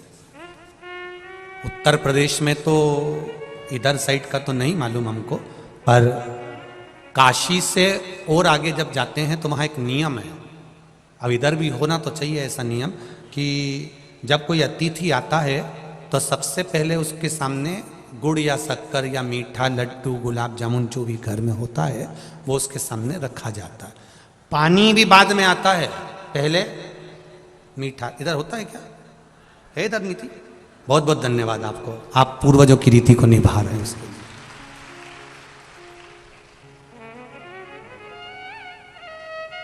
मिठाई पहले रखी जाती है किसके सामने? जो अतिथि आया उसके सामने। और जरूरी नहीं है कि आप रखिए, जरूरी नहीं है कि 56 भोग रखिए, जरूरी नहीं कि आप बहुत सारा पकवान रख दीजिए। जरूरी यह है कि जो आया है उसका मुख झूठा हो जाए, और जो लड्डू या शक्कर या गुड़ रखा है वो प्लेट झूठी हो जाए। प्लेट झूठी होने से क्या होगा? ये झूठी प्लेट जब हमारे अंदर जाएगी और अंदर पहुंचेगी तो अतिथि के मुख झूठे करने से ये झूठी प्लेट जब अंदर जाएगी तो हमारे घर का जो दरिद्रता है उसको बाहर ले जाएगी, इसलिए उस प्लेट को अंदर ले जाएगी।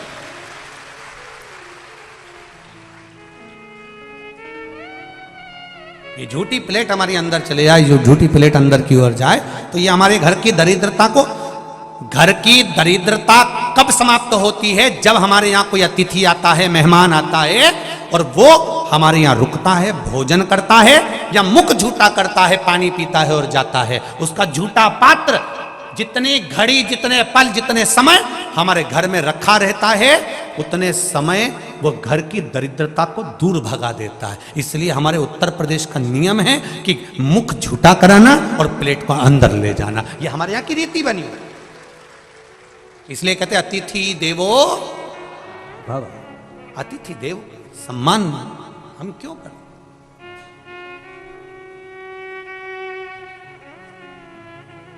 दरिद्रता को दूर भगाना। अब कितना अंतर है जरा ध्यान रखना।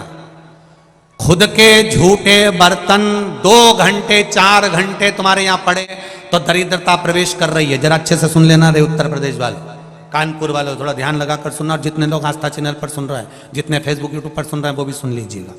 खुद के झूठे बर्तन घर के अंदर 4 घंटा 5 घंटा पड़े हैं तो दरिद्रता को निमंत्रण दे रहे हैं, दरिद्रता को घर में बुला रहे हैं। और अतिथि का झूठा बर्तन घर में पड़ा है तो दरिद्रता को बाहर भगा रहे हैं। जरा समझ लीजिए अच्छे से।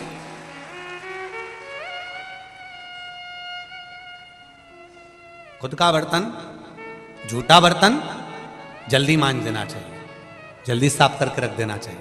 बर्तन वाली नहीं भी आई ना और बर्तन पड़ा हुआ है ना, बर्तन मांजने वाली नहीं आई है तो घर की बहू बेटी का यह फर्ज बनता है कि झूठे बर्तन पर आधा बाल्टी पानी लेकर, 2 डब्बा पानी लेकर, 1 भगोनी पानी लेकर सारे झूठे बर्तन पर पानी छीट दो।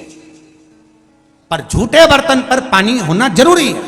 भले बर्तन वाली आएगी, वो 4 घंटे बाद आए, 8 घंटे बाद आए, वो बर्तन मांज देगी, पर उस बर्तन पर पानी पड़ जाना चाहिए। क्यों? घर में 1 रुपया आएगा, 1.25 रुपया खर्च होगा। एक व्यक्ति की तबीयत खराब होगी, दूसरा ठीक होगा, तीसरे की तबीयत खराब होगी, चौथा ठीक होगा, 5वें की तबीयत खराब होगी, छठा ठीक होगा। और जरा जरा सी बात में अगर विवाद हो रहा है, पानी ढुल गया तो विवाद, पलंग का कुछ काम हो गया तो विवाद, एक कटोरी गिर गई तो उसके पीछे विवाद। ये उसी के घर में होता है जिसके घर में खुद के झूठे बर्तन 2 या 3 घंटे तक पड़े रहते हैं। घर में ये तीनों चीज जरूर होगी, ये निश्चित है। कोई ना कोई बीमार जरूर पड़ा रहेगा। 1 रुपया कमाओगे, 1.25 रुपये खर्च जरूर होगा। घर में पैसा नहीं दिखेगा, टिकेगा नहीं। चाहे कितना भी 4 जगह से कमा ले तो भी घर में पैसा नहीं दिखेगा। और तीसरे नंबर पर घर में जरा जरा सी बात में खटर पटर होगी। समझ लो कि तुम्हारे झूठे बर्तन तुम्हारे घर में 3 घंटा या 2 घंटा या 2.5 घंटे से ज्यादा पड़ा हुआ है। तो उसका एक ही साधन हो सकता है, झूठे बर्तन पर घर में से 1 जग पानी भरो और भले बर्तन वाली 6 घंटे बाद आए, मना नहीं, पर झूठे बर्तन पर थोड़ा पानी छीट दो। उससे क्या होगा? आपकी तरफ से वो झूठन को समाप्त कर दिया गया है, फिर आपको वो दोष नहीं लगता। ये निश्चित है, फिर दोष नहीं लगेगा। फिर वो बर्तन वाली 4 घंटे में आए, 6 घंटे में आए, 8 घंटे में आए, कोई दिक्कत। पर हमने पानी पिया, पटक दिया, हमने खाया, पटक दिया, पोया खाया, पटक दिया, चम्मच पटक दिया, गिलास पटक दिया। पूछो क्यों पड़ा है? तो बर्तन वाली आएगी तो आएगी, तो पानी तो थोड़ा सा डाल दो उस पर, थोड़ा झूठा नहीं तो तुम्हारी आपस में विवाद होगा, तुम्हारा ही आपस में झगड़ा होगा, तुम ही आपस में सुखी से नहीं रह पाओगे, शांति से नहीं रह सकोगे। उसको थोड़ा समझो तो कि हमारा विज्ञान क्या कह रहा है, हमारा शास्त्र क्या कह रहा है। झूठा पात्र उठाकर एक साइड। महाराज देव ऋषि नारद शिव जी के पास में पहुंच गए। भगवान शंकर के पास में जाते से ही देव ऋषि नारद जी ने कहा, आप कामदेव को नहीं जीत पाए, पर मैंने कामदेव को जीत लिया है। कामदेव को मैंने जीता है, आप नहीं जीते हो। आपने कामदेव को नहीं जीता, पर मैंने जीता है। जैसे ही सुना कामदेव को मैंने जीता, शिव जी ने अपने गले की रुद्राक्ष की माला उतारकर देव ऋषि नारद के गले में पहना दी और कहा, नारद जी आप बैठो तो, इतना बड़ा काम आपने करा है, कम से कम बैठो तो। देव ऋषि नारद बोले, मुझे दूसरी जगह जाना है, इतना मेरे पास में समय नहीं है। रुद्राक्ष की माला पहनकर जब जाने लगे, शंकर भगवान ने हाथ जोड़कर कहा, आपने जो कहा ये बात अब आप किसी को मत कहना कि शंकर भगवान कामदेव को नहीं जीत पाए और मैंने जीता। ये बात किसी को मत कहो, जनता को तो वैसे ही मालूम पड़ जाता है कि इनने जीता। किसी को बोलने से क्या फायदा, किसी को बताने से क्या फायदा। क्यों बोले? नहीं माने नारद जी। नारद जी चल दिए, सीधे देव ऋषि नारद पहुंचे भगवान विष्णु के पास में। शिव से, ओगड़दानी से सुनने के बाद भी देव ऋषि नारद सीधे भगवान विष्णु के यहाँ जाकर भगवान नारायण के पास खड़े होकर उन्होंने कह दिया, जिस कामदेव को शंकर भगवान नहीं जीत पाए, उस कामदेव को मैंने जीता है। ये शब्द जब नारायण के कानों में गया तो नारायण की आंख से अश्रु बह गया, आंख से आंसू बहने लगा। देखिए जरा, स्मरण करिएगा थोड़ा सा। शिव जी के शब्द को सुनकर, देवऋषि नारद के वचन को सुनकर, शंकर भगवान की वाणी के शब्द को सुनकर, देवऋषि नारद के शब्द को सुनकर रोने लगे भगवान विष्णु। लक्ष्मी जी ने पूछा, तुम क्यों रो रहे हो? तो के नारद जी का अहंकार झलक गया, देवऋषि नारद का अभिमान झलक गया। यह अभिमान ठीक नहीं है नारद जी। निंदा करने वाला और निंदा सुनने वाला, ये दोनों महापापी होते हैं। इस नारद को तो निंदा करने के कारण से शंकर जी की निंदा करिए, अंदर का मुंह लगेगा, पर मैंने निंदा इन कानों से सुनी है, इसलिए मुझे घोड़े का मुंह लगेगा। भगवान विष्णु को घोड़े का मुख लगा था, हयग्रीव अवतार हुआ था भगवान का, केवल निंदा सुनने के कारण। जितने भी लोग कथा सुन रहे हैं, बड़े ध्यान से सुनना, शिव जी की कभी निंदा नहीं करना और ना कभी निंदा सुनना। अगर कोई निंदा करे तो उठकर चले जाओ वहां से, हमें नहीं सुनना।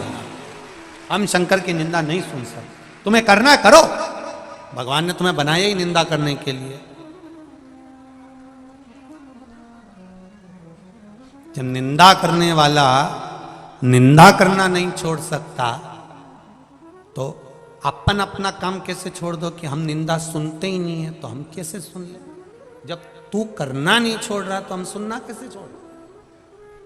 हमें नहीं सुनना, हम नहीं सुन सकते, हमें नहीं श्रवण करना। भगवान विष्णु ने कहा, नारद जी तुम्हारा अभिमान। देव ऋषि नारद जी ने कहा, मैंने कामदेव को जीता और आपने मुझे बैठने का नहीं कहा।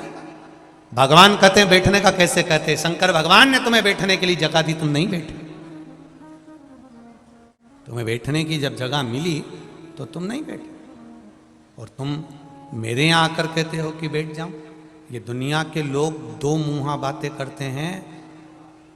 किसी गरीब के घर में अगर शादी में जाएंगे और माता पूजन में या कोई कार्य में 2 घंटा लेट भी हो गया तो किसी के मुख से आवाज़ नहीं आती, और किसी पैसे वाले के यहाँ शादी में जाएंगे और मैं 2-3 घंटा लेट भी हो गया गरीब की यहाँ होगी तो तुरंत कहेंगे टाइम लग गया, इतना समय हो गया, ये समय बोला था, ये समय बोला था। और पैसे वाले के यहाँ अगर होगी तो कोई बात नहीं, चल रहा है जैसा चलने दो, होगा जब देखा। जमाना बड़ा विचित्र।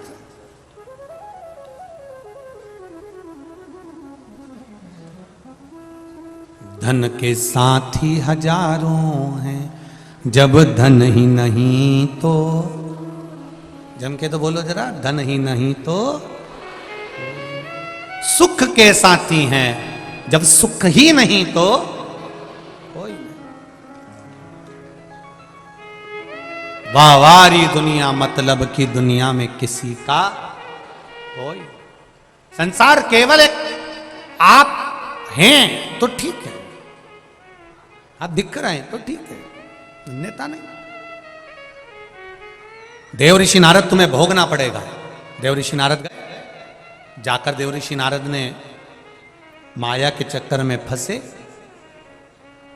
सुंदर कन्या का स्वयंवर में पहुंचे और खुद का मुख बंदर सा बन गया। क्रोध आ गया, भगवान नारायण को श्राप दिया। कोई बात नहीं, पर नारायण से पूछा कि मेरा बंदर का मुख बना तो बना क्यों? आखिर बंदर का चेहरा मेरा कैसे बन सकता? कारण क्या? बड़ी मुश्किल से 84 लाखवें नंबर की योनि है मनुष्य की योनि। 83,99,999 योनि काटने के बाद ये मानव का शरीर मिला है। इतनी सुंदर काया मिली है, तो इस काया को व्यर्थ मत जाने देना। मेरा बंदर का चेहरा कैसे लग गया बताओ? बंदर का चेहरा इसलिए लगा क्योंकि तुमने शिव की निंदा करी है। अब मुझे इस बंदर के चेहरे से मुक्ति कैसे मिलेगी? तो कहा चंद्रभागा नदी के तट पर जाइए और वहां जाकर शिवलिंग का निर्माण कर कर उसका पूजन करो। पूजन करने का जो फल मिलेगा वो आपको मुक्ति प्रदान कर देगा। और शिवलिंग की पूजन का भाव जागृत हुआ। चंद्रभागा नदी के तट पर जाकर बालू रेत का शिवलिंग बनाया। आप सबसे निवेदन है, कभी किसी पवित्र नदी में स्नान करने के लिए जाओ, किसी पवित्र नदी पर स्नान करने जाओ, दर्शन करने जाओ, तो निवेदन है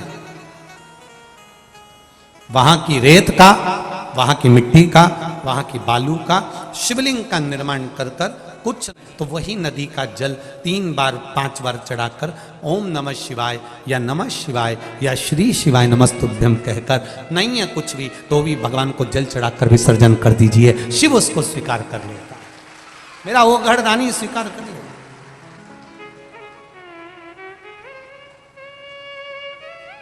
किसी पवित्र नदी पर जाए, वहां जाकर एक बात और अच्छे से सुन लीजिए। आपको लग रहा है कि शरीर में बड़ा रोग होने वाला है, आपको लग रहा है कि मेरा शरीर में डॉक्टर कोई रोग, कोई बीमारी बड़ी ना बता दे, तो निवेदन है महीने में एक बार धतूरा, धतूरा देखा है सब लोगों ने? जो धतूरा होता है जिसमें कांटे कांटे होते हैं, उस धतूरे को हल्दी में भिगोकर शिवजी को महीने में कम से कम एक बार चढ़ा दिया करो। कोई शरीर में जिंदगी में कभी बड़ी बीमारी तुम्हारे सामने नहीं आएगी, शिव उसको संभालेगा। धतूरा भगवान शंकर को चढ़ाने से रोग की समाप्ति होती है, रोग समाप्त होता है। एक पत्र आया है, उस पत्र में किसी का लीवर पूरा डैमेज हो गया, पूरा लीवर उसका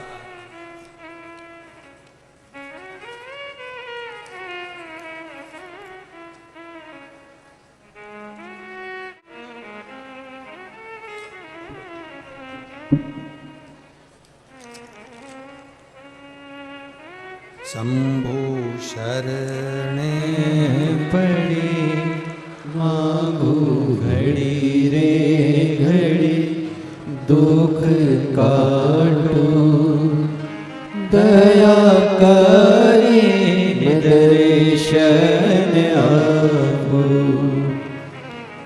गुरुजी, मैं शिल्पी पांडे, निवासी गल्ला मंडी कानपुर की रहने वाली हूँ। शिल्पी जी पांडे कहीं बैठी हो तो हाथ जरूर हिलाइएगा।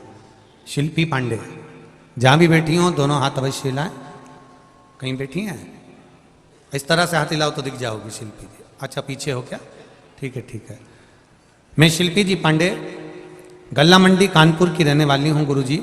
मेरे मौसा जी की अचानक बहुत हालत खराब हो गई और उनको हॉस्पिटल में एडमिट करना पड़ा, जिससे जांच के बाद मुझे पता चला कि उनकी किडनी में इन्फेक्शन है। फिर उनको 2 हॉस्पिटल से जवाब हो गया। फिर गुरुजी तीसरे हॉस्पिटल मरियमपुर में ले गए, उन्हें आईसीयू में रखा गया और हम हर 2 दिन में डायलिसिस प्रारंभ हो गया। 2 दिन के अंदर अंदर उनको डायलिसिस होने लगा। डॉक्टर ने कह दिया अब इनको आप भले ले जाएंगे परंतु इनका डायलिसिस चलता रहेगा। फिर भी इनकी हालत नहीं, डायलिसिस चलता रहा, हालत बिगड़ती जा रही थी। फिर कुछ भी, मेरे पड़ोसी के पास कुबेरेश्वर धाम का रुद्राक्ष रखा हुआ था। हमारे पड़ोसी सीहोर गए थे, वहां से कुबेरेश्वर धाम का रुद्राक्ष लाए थे। उस रुद्राक्ष को हमने पानी में गलाया, शिवजी को चढ़ाया, उनसे मांगकर जल ले जाकर रोज आईसीयू के अंदर कुछ भी खिलाना ले जाना मना था। तब हम अपना रुमाल उस रुद्राक्ष के जल में गीला कर कर ले जाते थे और वो जल उनके होठ पर रुमाल फेर कर आ जाते थे। गुरुदेव बाबा की ऐसी कृपा हुई कि मेरे मौसा जी आईसीयू से भी बाहर हो गए और डायलिसिस भी बंद हो गया। शिव जी की कृपा इसको कहते हैं। मेरा नाम शिल्पी पांडे है, मैं निवासी गल्ला मंडी कानपुर की रहने वाली हूँ। एक लाइन बड़ी सुंदर शिल्पी जी आपने लिखी, बाबा तेरे ही भरोसे मेरा पूरा परिवार है, शिव की कृपा ऐसी होती है। ये शिल्पी पांडे का पत्र। बैठिए शिल्पी जी। श्री शिवाय नमस्तु। शिव कृपा, शंकर की उदारता, उसकी करुणा, उसकी दया। और डायलिसिस भी नहीं चल रहा है। शिव को चढ़ाया गया जल, उस जल का आचमन हमें सुख देता है। क्या देगा वो तो वो जानता है। आप लोग तो 7 दिन की कथा सुनो।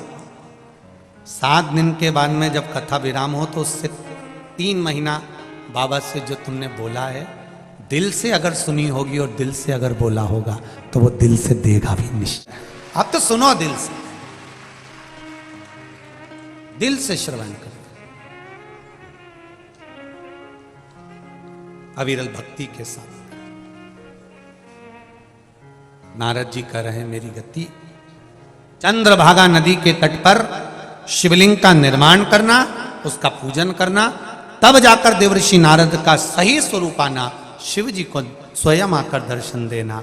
कह दिया नारद निंदा से थोड़ा सा दूर रहो, सब निंदा चल सकती है पर शंकर की निंदा ना तो सुनी जाए और ना करी जाए। अगर कोई फेसबुक, यूट्यूब, व्हाट्सएप काय पर भी अगर कोई शंकर जी के प्रति गलत पोस्ट भी कर दे तो उसको वहीं की वहीं या तो डिलीट कर दो या आप वहाँ से बाहर निकल जाओ। जवाब देना है तो इतना जरूर दे दो कि भाई तू पहचानता नहीं, जानता नहीं तो क्यों शिव निंदा में लगा हुआ है। शंकर की आराधना करो, निंदा नहीं करो। शिव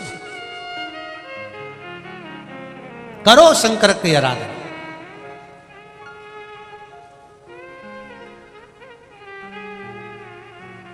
शिव आराधना में जो ये जितने पत्र हैं, कल के भी पत्र बहुत रखे हुए हैं, ये जितने पत्र हैं आपकी ही व्यासपीठ पर रहते हैं, यहीं रहते हैं, इनमें नंबर भी लिखे होते हैं। आप जाकर पता कर सकते हो कि शिव ने इनको कितनी कृपा करी होगी, कितनी दया करी होगी, कितनी करुणा करी होगी।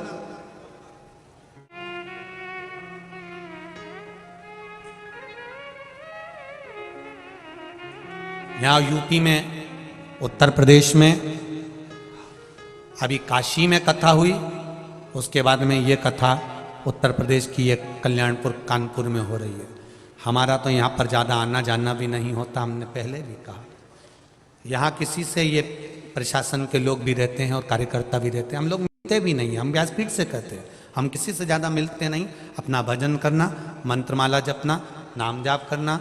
जो जजमान परिवार उन कथा में बैठे हैं और आप सब लोग जो कथा में आए हैं, बाबा आप सबका कल्याण करे, उसके लिए श्री शिवाय नमस्तुभ्यं दिन भर जपो, भजन करना, कथा का समय हो कथा करना और भगवत भक्ति में लगना। आप ना तो ज़्यादा मिलना का कोई क्रम होता है, ना कोई मिलना है आप लोगों से, तो हम तो इतना कहते हैं आप हमसे मिलने की जगह प्रयास करो कि मेरा देव अधिदेव महादेव से मिलन हो, ना प्रयास करो।